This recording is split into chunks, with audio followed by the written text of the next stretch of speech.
Download and upload more than ever before with an ultra-fast fiber connection. With 3 simple steps, you can be the one with an SLT fiber optic connection. Visit slt.lk.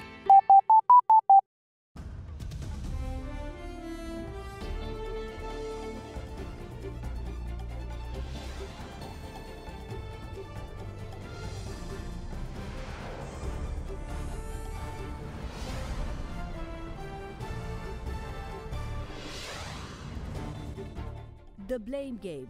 Minister of Power and Energy blames the power crisis on bickering entities, but the opposition makes the ministerial secretary the culprit. Some reprieve. Prime Minister Ranil Wickremesinghe pledges 20,000 jobs to graduates in the state service. But the fact is, in many of our countries, we have graduates turning out who cannot be employed. A long way to go. Investor in the Mirijavil oil refinery project claims the deal will take at least a year to be finalised. More Brexit confusion. MPs reject Prime Minister Theresa May's EU withdrawal agreement.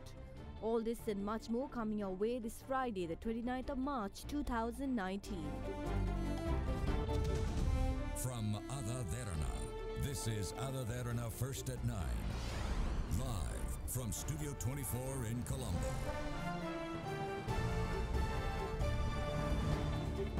Hello, very good evening and welcome to First at 9 on AdaDerana 24, Sri Lanka's news channel.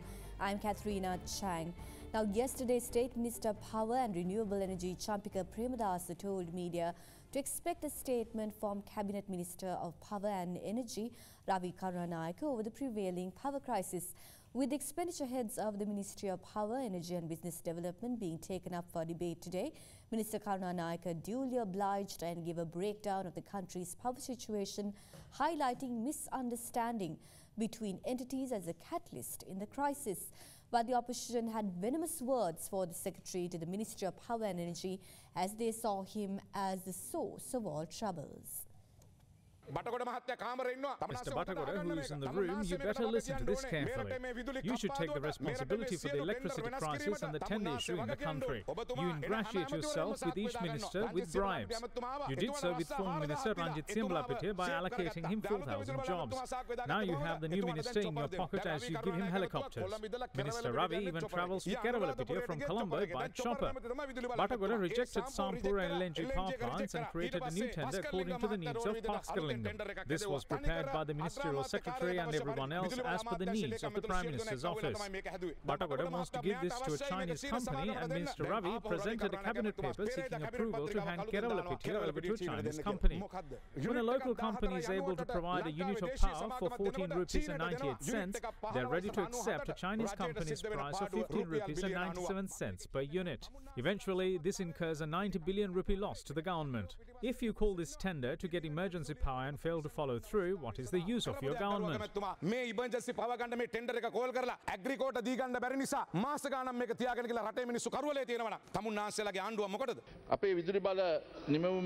Our power generation capacity has fallen from 4,200 to 1,950 megawatts. It is owing to power generation capacity at hydro power plants, including Lakshapana, falling short. There are also issues related to the production capacity of the Lakvijay coal power plant. In addition, the misunderstanding between the Electricity Board and the Public Utilities Commission is growing day by day, and the power crisis is intensified as a result. The daily power requirement is 2,300 megawatts, but the maximum daily production capacity is 1,950 megawatts. There is a plan to generate power through diesel and coal. Out of the required 4,200 megawatts, we can only generate 1,700 through hydropower, 1,100 from thermal power plants, 760 from the private sector and 685 from renewable energy. I seek your permission to print this and table this in Parliament to save time.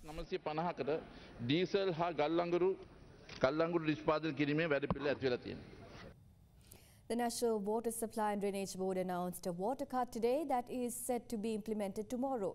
The 24-hour interruption to the water supply will come into effect at 9 a.m. in several major cities in the Colombo district. Accordingly, the water supply to Colombo, Dehiwala, Mount Lavinia, Sri Jawadanapura Kotte, Kaduwala Municipal Council Area, Maharagama, Borlasgama, Kolonnawa Urban Council, Kotikawata, Mull Area, Pradesha Sabha, Ratmalan and Soisapura Housing Scheme will be suspended tomorrow. The water cut is imposed due to a power cut and essential repairs.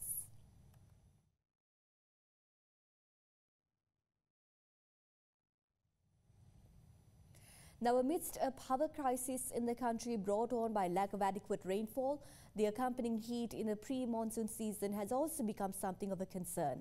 Despite many areas, including of northwestern province, Mana and Vauna, experiencing searing heat, Duty Meteorologist of the Department of Meteorology, Meryl Mendes, says that it's not an unusual phenomenon, but an annual occurrence. The Department of Meteorology continues to issue heat advisories, particularly to the northwestern province, as well as on the districts of Mana, Vaunia, Mullaitivu, Gampaha, Hambantota and Monaragala. The advisory states that the heat level can go up to the level of extreme caution, which may lead to heat strokes in most parts of the northwestern province and Mana, Vaunia, Mullaitivu, Gampaha, Hambantota and Monaragala districts during the day tomorrow. Meanwhile, speaking to First at 9 duty meteorologist of the Department of Meteorology, Meryl Mendes said that the prevailing high temperatures occur during the months of March, April and May and therefore is not an unusual phenomenon. It is not a global phenomenon, it is a general situation of our weather pattern. Generally during March, April and May, there's a warm period of the Sri Lanka because we are getting more sun rays. During these months, Asian region, this is a South Asian region, generally that area is getting more sun radiation. Due to effect of that, land surface temperatures, that means near surface temperatures generally much higher compared to other period of the year. Temperature is reporting generally around 36, 37 in maximum in some area of the country. Last year also we experienced the same situation. It's not actually extreme weather. After starting the monsoon wind, generally mid of May, it can be gradually decreasing. The results of the 2018 GCE Ordinary Level Examination are now out, with Nilakna Diswiri Varnavithana of Vishaka Vidyalaya, Colombo, topping the table. 3 students are tied for the second place, while 5 students share 6th position. 518,184 students sat for the GCE Ordinary Level Examination in 2018. 71.66% have qualified for advanced level, while a total of 9,413 students have obtained straight A's. Meanwhile, 64.11% have passed the subject of mathematics. Nilakna Disivari Varusavithana of Visakha Vidyalaya, Colombo became the island's first in the GCE Ordinary Level Examination for the year 2018. In the meantime, there's a 3-way tie for the second place, with Sanjani Dilekha Kumari of Ratnavali Balika Vidyalaya in Gampaha, Mindi Rebecca of Sujata Vidyalaya from Matara and Garasingha Arachige Saviti Hansadi from Visakha Vidyalaya in Colombo sharing the honours. Gayatri Harshila Lihinikadu Arachi, a student of St. Joseph's Girls' School in Kegol, is ranked 5th. It is noteworthy that the 6th place is shared by 5 students, as Sandali Ratnayaka of Devi Balika Vidyalaya, Yasanka Samarakon and Kaviru Metnuka from the Royal College and Shasmita Liyanage from Mahinda Vidyalaya Gaul, as well as Himashi Erandika from Taxila Vidyalaya Horana are sharing the honours. Meanwhile, results of 1,265 students were suspended. We also found an inspiring story of a student with special needs who passed the ordinary level examinations with flying colours. Rashmi Nimesha Gunavardhana of Ahaliyagoda National School is a student with congenital amputation. She obtained 8 A's and 1 B in the GCE ordinary level examination. According to the results, 28.34% of students have failed to qualify for advanced level. Minister of Education Akila Viraj Karyavasam, however, says that despite failing the examination, those students still have the opportunity to continue their schooling. Prime Minister Ranil Wickremesinghe made a revelation today which might bring unemployed graduates some relief. The Premier pledged to give 20,000 graduates of liberal arts and classical subjects employment in the government service within the next 2 months. Speaking at an event held in Colombo this morning, the Premier went on to say that if a non-governmental institute or higher education is on par or better than at least 2 government universities, they should be allowed to use the term university.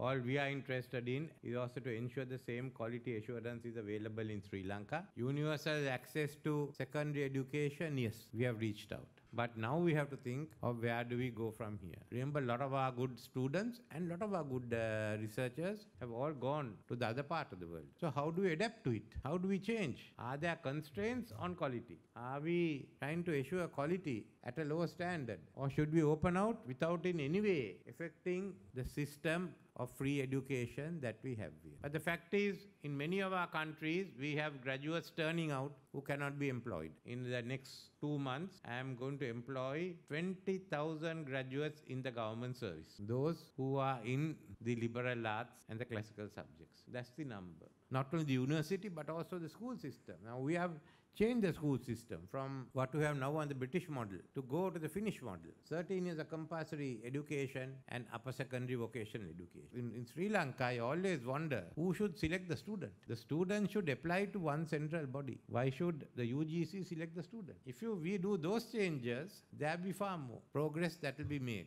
We take everyone.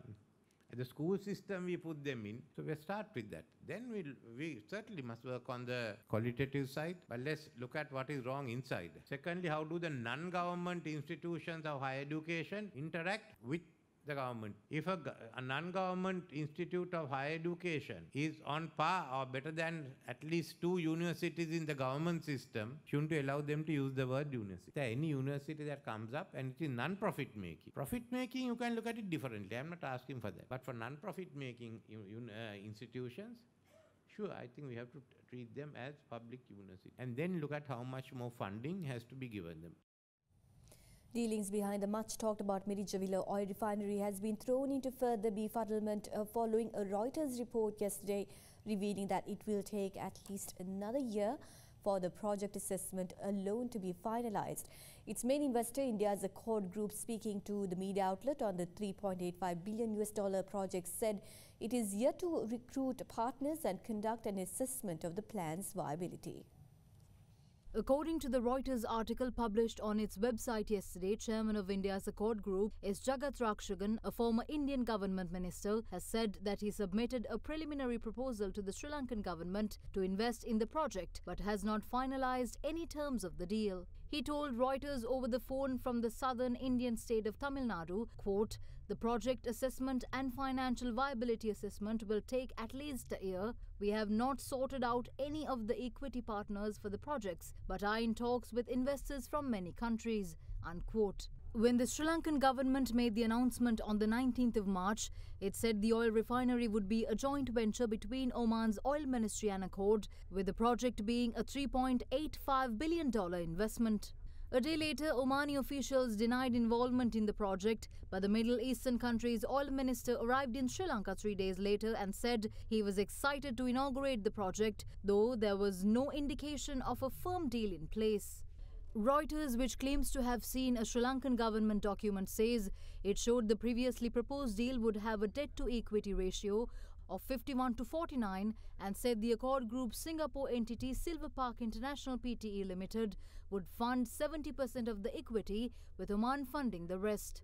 However, Jagat Rakshagan said he expected 70% of the project to be bankrolled by debt from financial institutions, adding that Silver Park would get more investors to fund the equity stake. The Reuters report further stated that a senior official at Sri Lanka's Ministry of Strategic Development and International Trade, speaking on the condition of anonymity, had said that he was confident of the terms of the deal as originally announced by the government. He said Jagat Rakshagan's son Sandeep was also present when the deal was signed. A 7-member committee headed by Senior DIG Ravi Seneviratne from the CID is appointed to conduct further investigations on the suspects deported from Dubai who were arrested along with drug kingpin Kandure Madush on the 5th of February. The committee appointed by Inspector General of Police Pujija Sundara includes DIG Ajit Rohana, CID Director SSP Shani Abesekara, PMB Director SSP TCA Danapala, Police Media Spokesperson SP Gunasekara, SP Nishant Dizoiza and CCD Director CSAK Hemanta. Now, meanwhile, organized criminal gang leader Muhammad Najim Imran, also known as Kanjipani Imran, who landed in the island last morning, was taken in for questioning by the CID unit at the Bandaranaike International Airport for 15 hours. He was later taken to the Criminal Investigation Department in Colombo for further questioning. Meanwhile, the CID obtained a detention order today permitting them to interrogate the suspect further. On another update, Amila Sampath Ratnayaka, who was deported along with Kanjipani Imran, was taken to the Rothenburg police after he was questioned by the CID for 14 hours. He was later produced before Moravica Magistrates Court, where he was ordered to be placed under remand custody until the 2nd of April.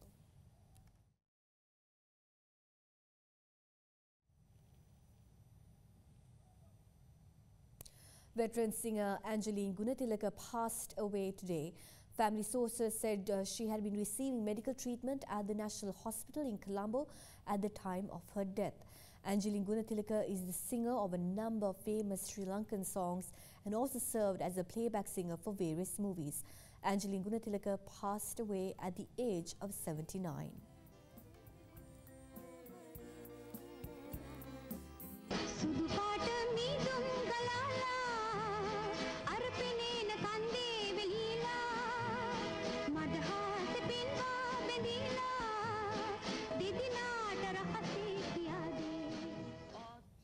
Sri Lanka's #1 radio station, FM Derana, celebrates its 10th anniversary today. FM Derana entered the world of radio exactly a decade ago to entertain the public on frequencies 92.2 and 92.4. Now, according to the LMRB survey report, FM Derana has dominated the island's airwaves since 2007, garnering the love and support of millions of its listeners.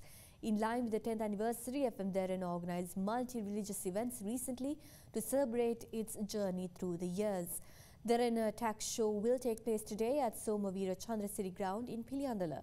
We express our gratitude to millions of Sri Lankans who embraced FM Derana and made it the #1 radio channel of the country.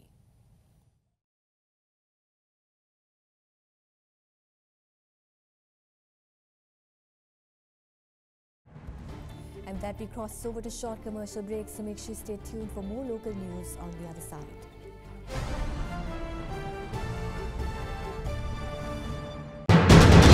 You are watching Sri Lanka's #1 news channel. This is AdaDerana 24.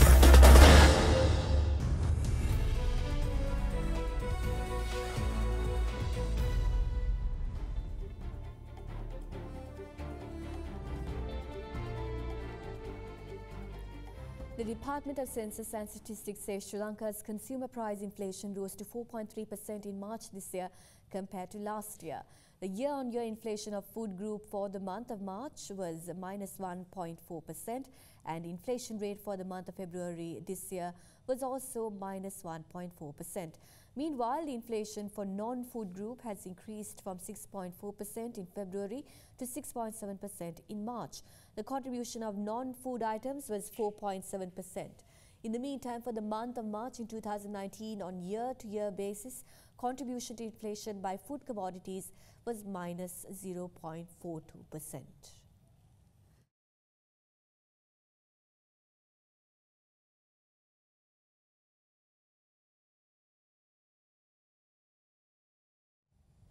The United Kingdom is one of the major trading partners of Sri Lanka, amounting to over 10% of the total annual trade. In this context, the GSP Plus scheme, under which Sri Lanka observes a great deal of preferential market access to the European Union, including the UK, paves the way to an immense potential to further enhance the trade performance between the two countries. However, the advent of Brexit gives rise to a new set of concerns to Sri Lanka.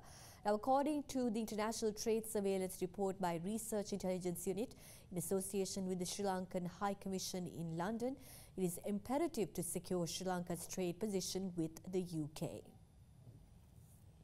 The report, Sri Lanka's trade with the UK has recorded a considerable rise, showing an increase of 63.49% over a 17-year period. The report stated that Sri Lanka exports nearly $3 billion worth of goods to the European Union, and 29% of these exports are dominated by the UK, amounting to approximately $1 billion last year. But with Sri Lanka's current overall performances in utilising GSP Plus zero tariff concessions offered by the EU indicating a positive trend since May last year, it is questionable whether the country will be able to continue the benefit from GSP Plus with the onset of Brexit. The report says Sri Lanka is yet to reap fully the GSP plus zero trade concessions to its full potential by reaching towards a modest utilisation ratio of 70 to 75% before the end of the current EU GSP scheme cycle, which ends on the 31st of December in 2023.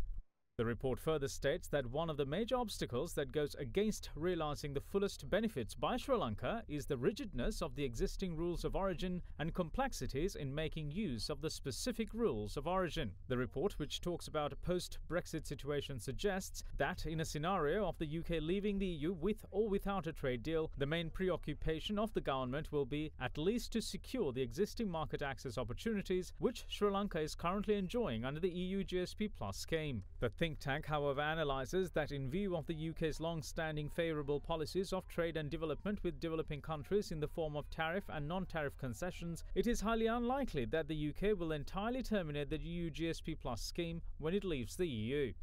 Rather, the current EU GSP scheme will be continued over a period until the UK comes up with its own preferential tariff scheme outlining the criteria for selecting beneficiary countries, rules of origin and other measures. Furthermore, the RIU highlighted that given Sri Lanka does not have many years to be complacent of its current status, a dialogue with the British government has already commenced at a very high level, which aims to ensure that Sri Lanka will continue to reap the benefits through an array of measures implemented by the UK government in the form of tariff and non-tariff concessions. In a scenario of the UK leaving the EU with or without a trade deal, the research group highlighted that it is imperative that Sri Lanka's trade position with the UK is secured. Oil prices rose today amid the ongoing OPEC-led supply cuts and US sanctions against Iran and Venezuela, putting crude markets on track for their biggest quarterly rise since 2009. The rise in price is something clearly not desired by US President Donald Trump, as he called on the Organization of the Petroleum Exporting Countries to boost oil production to lower the price. US West Texas Intermediate futures were at $59.34 per barrel this morning, up 36 cents from their last settlement. Brent crude oil futures were up 24 cents at $68.06 per barrel. Oil prices have been supported for much of 2019 by the efforts of OPEC and non-affiliated allies like Russia, together known as OPEC Plus, who have pledged to withhold around 1.2 million barrels per day of supply this year to prop up markets. OPEC Plus are meeting in June to discuss whether to continue withholding supply or not. In the meantime, US President Donald Trump yesterday called for OPEC to boost oil production to lower the price of the commodity. Trump wrote in a post on Twitter that it is very important that OPEC increase the flow of oil. He said that world markets are fragile and price of oil is getting too high. Analysts have warned oil prices would be higher by now if not for a spreading economic slowdown expected to soon start hitting fuel consumption. The All-Share Price Index ended 0.02% higher at 5,557.24 today, moving further away from their lowest since the 18th of December in 2012 hit earlier this week. The benchmark stock index rose 0.31% for the week, recording its first weekly gain in 8 weeks. The market turnover was 326.6 million rupees, less than this year's daily average of 650.9 million rupees compared to last year's daily average that came in at 8.34 million rupees. Now today, foreign investors bought a net 101.3 million rupees worth of shares, but they have been net sellers of 6.1 billion rupees worth of equity so far this year. Now moving on to the currency market, the Sri Lankan rupee closed 0.4% stronger today as dollar inflows from inward remittances. The rupee ended 178 rupees and 01 cents against the US dollar, and the currency extended gains into a fourth session to end firmer. With that, let's now take a look how the other currencies performed with the rupee today. During the week, the ASPI gained 0.3%, mainly due to price gains in counters such as John Keys Holdings. The average daily turnover for the week was down from last week to 306 million rupees. Furthermore, foreigners remained active for the week, closing as net sellers, where foreign sales accounted for 47% of the total weekly turnover. A net foreign outflow of nearly 95 million rupees was recorded for the week. Out of the weekly turnover, crossings accounted for nearly 10%, which was a lower proportion than last week.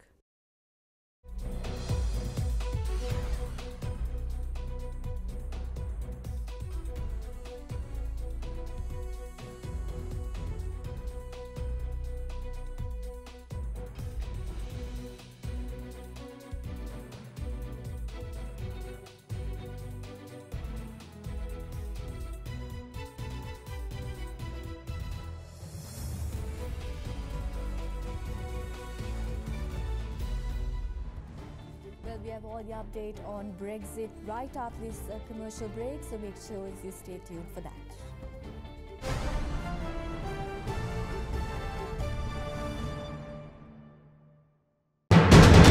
You are watching Sri Lanka's #1 news channel.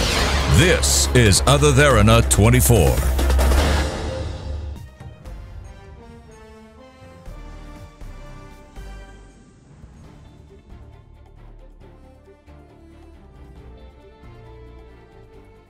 Well, UK's Brexit plans were thrown into more confusion as MPs rejected Prime Minister Theresa May's EU withdrawal agreement by 344 votes to 286 with a majority of 58.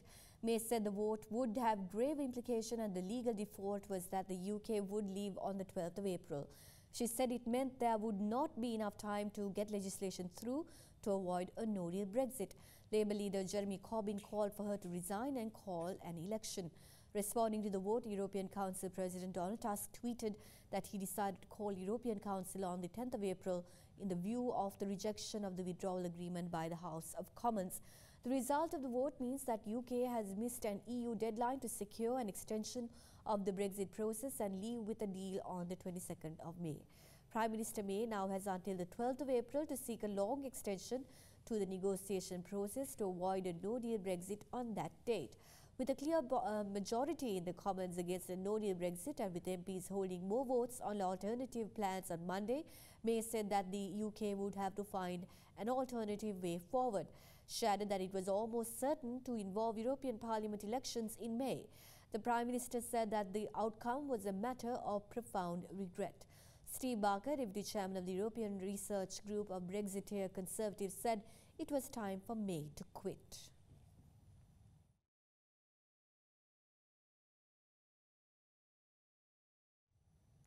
At his first rally since the Mueller report was submitted, US President Donald Trump railed against his political opponents and reiterated his claim that the report was a total exoneration. The report found no evidence of Russian collusion but did not exonerate Trump of obstruction of justice. In a typical free-form speech in Michigan, the US head of state used crude language to deride the investigation. 3 years of lies and smears and slander. The Russia hoax is finally dead. The collusion delusion is over. The special counsel completed its report and found no collusion and no obstruction. I could have told you that 2.5 years ago very easily. Total exoneration, complete vindication. You know, it's interesting. Robert Mueller was a god to the Democrats, was a god to them until he said there was no collusion. They don't like him so much right now. And there has to be accountability because it's all lies, and they know it's lies. They know it. Malaysian Prime Minister Mahathir Mohamad sounded a warning to the European Union yesterday, saying it risks opening up a trade war with Malaysia over its grossly unfair policies aimed at reducing the use of palm oil. This month, the European Commission concluded that palm oil cultivation results in excessive deforestation and its use in transport fuels should be phased out by 2030. Malaysia, the world's second biggest palm oil producer after Indonesia, relies on the crop for billions of dollars in foreign exchange earnings and hundreds of thousands of jobs. We are watching how their reaction is like, but you see, trade wars are not something that we like to promote. But on the other hand, it is grossly unfair for rich people to try and impoverish poor people. You know, 600,000 poor farmers are involved in the industry. Workers earn an income from the industry. What you are trying to do is to deprive poor people of their livelihood. We may take action against them, but we know that we take action against them, it hurts us also. So, Malaysia's former leader Najib Razak is facing numerous corruption charges over the alleged misuse of billions of dollars from Malaysian State Fund, One Malaysia Development Berhad or 1MDB, some of which was raised by US investment bank Goldman Sachs through bond sales. Goldman Sachs is facing charges in Kuala Lumpur over its role in helping raise $6.5 billion for 1MDB.